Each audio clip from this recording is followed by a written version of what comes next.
बिस्मिल्लाहिर्रहमानिर्रहीम। आज के लेक्चर में जो लास्ट लेक्चर हमने लॉगरिथम पढ़ा था उसका जो एक्सरसाइज 2.2 है उसको कंप्लीट डिस्कस कर लेंगे। तो सबसे पहले हमारे पास क्वेश्चन नंबर 1 है, right the following in logarithm form, यानी ये जो एक्सपोनेंशियल फॉर्म में दिए इनको लॉगरिथम फॉर्म में लिखना है। तो हम लोग एक्सपोनेंशियल फॉर्म इसको बोलते हैं जब हमारे पास e की पावर x, यानी अगर 2 की पावर 3, 2 की पावर 5 की पावर 6, यानी अगर 2 की पावर x हो या x की पावर 3 हो तो उसको हम लोग क्या कहते हैं, एक्सपोनेंशियल फॉर्म। और इस शक्ल में लिखा हुआ हो, LOG लॉग की शक्ल में लिखा हुआ हो तो उसको हम लोग कहते हैं लॉगरिथम फॉर्म। अगर लॉग में इस तरह है ax = y, तो इसमें क्या होगा, ये जो हमारे पास x है ये हमारे पास बेस है और ये जो y है आपके पास पावर होगा। ये y हमारे पास क्या है, पावर है। और ये यानी बेस का जितना पावर आएगा ये हमारे पास जो सॉल्यूशन है, मतलब वो रिज़ल्ट है। तो ये कहता है कि इसको यानी ये एक्सपोनेंशियल फॉर्म में दिया है, इसको आपने इस तरह लॉग की फॉर्म में कन्वर्ट करना है। तो हम लोग जानते हैं कि इसको देखो इस तरह हम लोग लॉग लिखकर लॉग की फॉर्म में कन्वर्ट करते हैं। तो यहाँ हमारे पास क्या है, हम लोग देखो बेस है, इसको यहाँ लिखते हैं। अभी हमारे पास इसमें हम लोग देखें, ये हमारे पास बेस है, ये हमारे पास पावर है, ये क्या है, बेस है। ये वाला हमारे पास क्या है, ये जो लिखा है 7 है, ये हमारे पास बेस है और ये इसका क्या है, पावर है। और वो यानी उसका रिज़ल्ट है 7 को, जब 7 को 7 से मल्टीप्लाई करोगे तो आपके पास क्या आ जाएगा, 49। तो यहाँ हम लोग जानते हैं बेस को हम लोग कहाँ लिखते हैं, यहाँ लिखते हैं। तो ये हमारे पास क्या आ जाए, बेस यहाँ आ जाएगा और ये जो रिज़ल्ट है उसको हम लोग यहाँ लिखते हैं और ये क्या है, उसका पावर है। सिमिलरली इसको अगर आप चेंज करोगे तो हमारे पास क्या आ जाएगा, हम लोग यहाँ इसको लॉग में लिखेंगे। हमारे पास बेस यहाँ क्या है, 2 है, पावर ये जो रिज़ल्ट है हमारे पास 256 है और ये का पावर कितना है, 8 है। यानी 2 की पावर अगर 8 हो तो हमारे पास 256 आ जाएगा। यहाँ हम लोग देखते हैं हमारे पास, इसको लॉग की शक्ल में मैं लिखूँगा। मेरे पास बेस क्या है, ये देखो बेस है, बेस z है, पावर मेरे पास कितना है, पहले हम लोग इस रिज़ल्ट को यहाँ लिखेंगे 1 और पावर मेरे पास क्या है, 4 और 5। तो पावर को यहाँ लिखेंगे। इसमें भी इसी तरह आप इधर लॉग लिखोगे, आपके पास बेस क्या है, 5 है और इसका रिज़ल्ट क्या आएगा, 1 और 125 और इसका पावर क्या है, -3 है। इसी तरह अगर इसमें हम लोग लिखें, इसको हम लोग लॉग में लिखेंगे, लॉगरिथम फॉर्म में लिखें, हमारे पास बेस 3 है, 3 का पावर 3 किस चीज़ की बराबर है, 27 की, और हमारे पास पावर भी क्या है, 3 है। अभी सेकंड क्वेश्चन में आप देखें, यहाँ मतलब लॉग के फॉर्म में दिए, आपने एक्सपोनेंशियल फॉर्म में कन्वर्ट करना है, यानी इस तरह की फॉर्म में a का पावर x या x का पावर b, इस फॉर्म में। तो हम लोग जानते हैं कि ये हमारे पास देखो, ये हमारे पास बेस होता है, ये पावर होता है। तो यहाँ हमारे पास क्या आएगा, बेस हमारे पास क्या है, 8 है, तो 8 का पावर 0 हो तो किस चीज़ की इक्वल है, 1 की इक्वल है, अगर एक्सपोनेंशियल फॉर्म में हम लोग लिखें। इसमें हम लोग देखते हैं ये 6 हमारे पास बेस है, ये 5 हमारे पास पावर है। तो हम लोग सबसे पहले 6 को लिखते हैं, 6 की पावर 5 = x। यहाँ हम लोग देखें, ये 4 हमारे पास बेस है, 3 हमारे पास पावर है, तो हम लोग लिखेंगे 4 की पावर 3 = 64। यहाँ हम लोग देखें हमारे पास ये 7 बेस है, ये 2 पावर है, तो हम लोग लिखते हैं 7 की power 2 is equal to y। यहाँ हमारे पास ये 5 बेस है, ये x पावर है, तो हम लोग लिखते हैं 5 की power x is equal to 4। Question number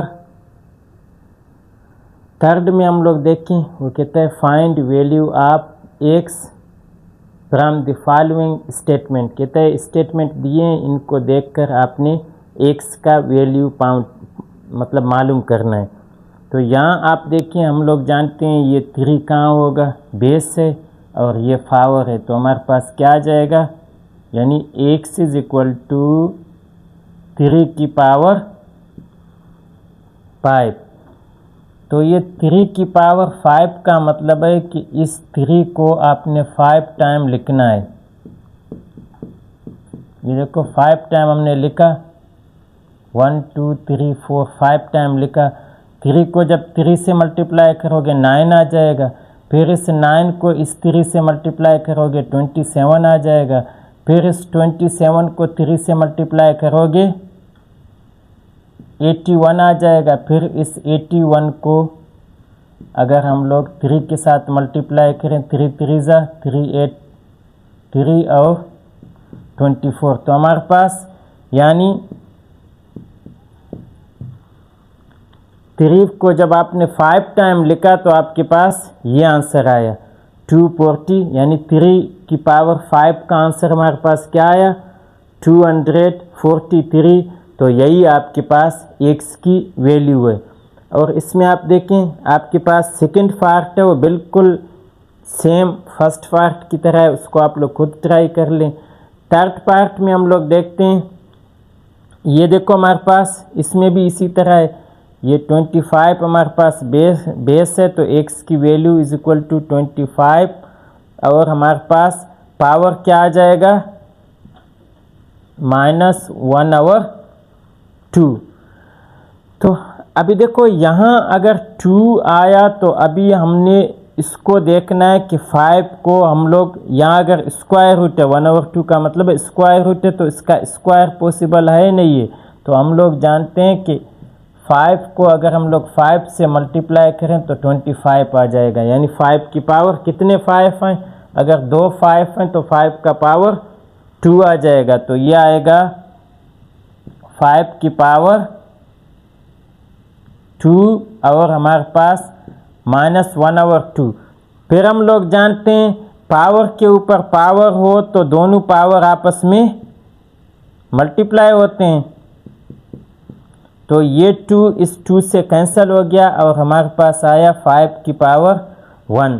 तो हम लोग जानते हैं जब भी माइनस हो तो ये मतलब नोमिनेटर से डिनोमिनेटर में मतलब इसका मल्टीप्लिकेटिव इन्वर्स हो जाएगा। माइनस को ख़त्म करने के लिए हर तरह आपको इसको उलट करना है, यानी नोमिनेटर से डिनोमिनेटर में ले जाना है और डिनोमिनेटर से, तो ये यहाँ -5 है तो ये डिनोमिनेटर में आकर +5 होगा और यही आपके पास x का वैल्यू है।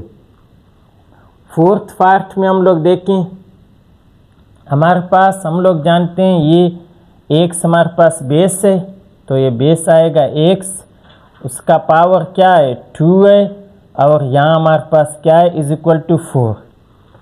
तो जिस तरह हमने अपने लास्ट लेक्चर में बताया था कि इज इक्वल टू का मतलब है एक चीज़ तराजू बराबर है, यानी इस तरफ के और इस तरफ के आपस में बराबर हों। तो फिर आपने क्या करना है कि अभी देखो यहाँ x है यहाँ 2 है, तो आपने इस 4 को इस तरह कन्वर्ट करना है कि आपका पावर 2 आ जाए, क्योंकि 2 हमें मालूम है x मालूम नहीं है। तो अगर यहाँ 2 आ जाए तो ये x ईजीली हमें मालूम हो जाएगा। तो फिर हम लोग क्या करते हैं, यहाँ हम लोग मैं इसको देखो ये 4 है तो इसको ईजीली 2 × 2 लिख सकता हूँ, यानी 2 की पावर 2। तो ये क्या आ जाएगा x की स्क्वायर इज इक्वल टू 2 की पावर 2। तो अभी आप देखें आपके पास दोनों पावर सेम है, तो मैथ का रूल है इज इक्वल टू का साइन हो तो ये दोनों पावर अगर आपस में बराबर हैं तो ये बेस भी आपस में बराबर होंगे। तो इसका मतलब है कि हमारे पास जो x है वो किस चीज़ की बराबर होगा, 2 की बराबर होगा। फिर हम लोग देखते हैं इसके बाद, देखो हमारे पास जो 5th पार्ट है, 6th पार्ट है, वो बिल्कुल मतलब हमारे पास 4th पार्ट जैसे हैं। तो 7th पार्ट में हम लोग आते हैं। 7th में किस तरह है, हमारे पास देखो ये बेस है, 4 बेस है, x पावर है। तो हम लोग क्या लिखते हैं, 4 की पावर x। देखो इसमें हमारे पास बेस x था, पावर 2 था। इसमें हमारे पास क्या है, यहाँ हमेशा हमारे पास क्या होता है, बेस होता है। तो बेस 4 है, पावर x है, इज इक्वल टू 64। अभी आप देखें इसमें हमारे पास ये देखो यहाँ भी बेस सेम चीज़ है, इज इक्वल टू है। तो इसका मतलब है आपने ये दोनों, यानी अगर बेस और पावर आपस में इक्वल हो फिर जाकर इज इक्वल टू आएगा।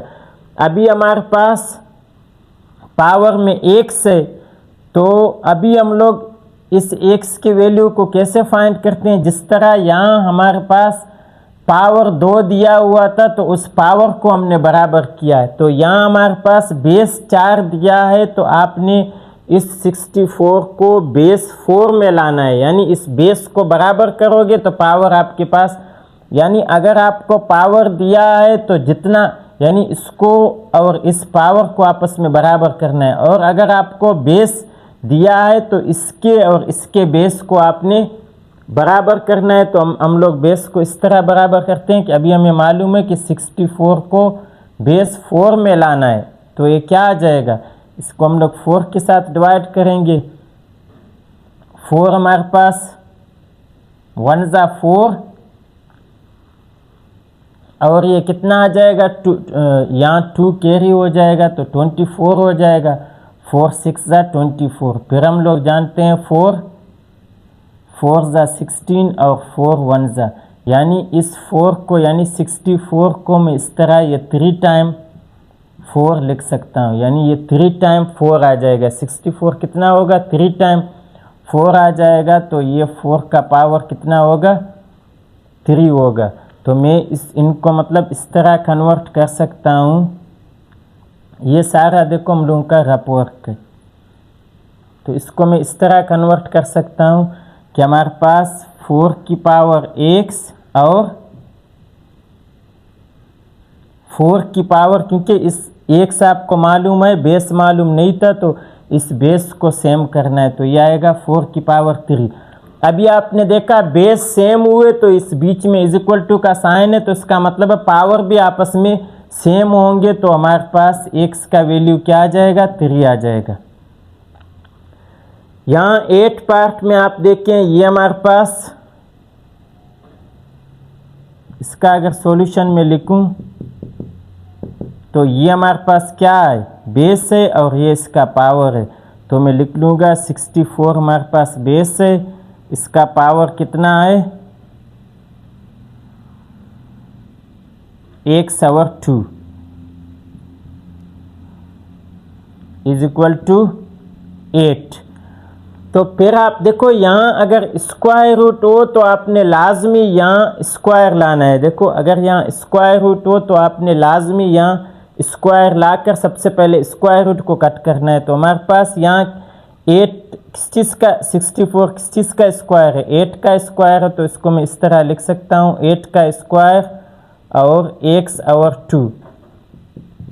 तो हम लोग जानते हैं स्क्वायर के ऊपर स्क्वायर हो या आपस में मल्टीप्लाई होते हैं। तो ये 2 और ये 2 कैंसिल हो गया। तो हमारे पास क्या आया, x का पावर, यहाँ देखो 1 है, यहाँ 1 है, तो हमारे पास x का पावर 8 आया और 8। अभी आप देखें यहाँ दोनों बेस सेम है, तो इसका मतलब है पावर को भी सेम होना चाहिए। अभी यहाँ कुछ नहीं दिया है, तो हम लोग जानते हैं मैथ में हमारे पास क्या है, अगर कुछ नहीं दिया है तो इसका मतलब है 1 मौजूद है, कुछ ना हो तो पावर्स का मतलब है 1 मौजूद है। अभी हमारे पास 8 है, तो दोनों बेस सेम है, तो इसका मतलब है पावर आपस में भी इक्वल होंगे। तो x हमारे पास क्या आ जाएगा, x इज इक्वल टू 1।